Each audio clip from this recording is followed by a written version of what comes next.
タイネクサスリクルーキャリア。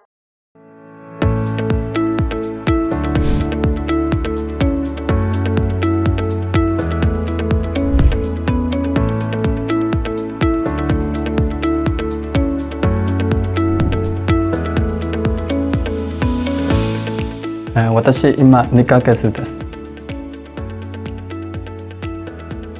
私日本の高度な技術を学んで、その技術とか経験とかを将来シェアしたいので日本に来ました。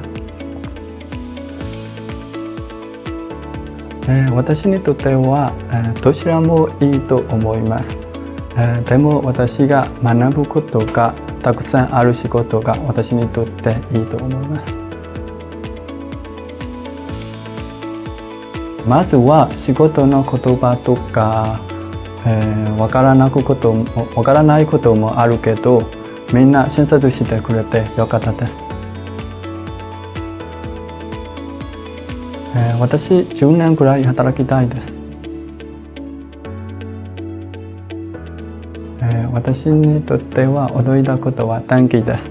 私日本に来たのは冬なので寒すぎて怖かったです。今より仕事の内容をもっと分かれるように頑張って信頼できるエンジニアになって仕事の新しい技術の開発にも参加したいです。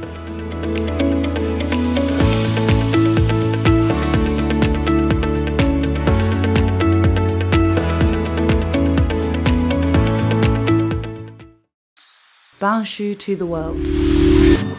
Thai Nexus.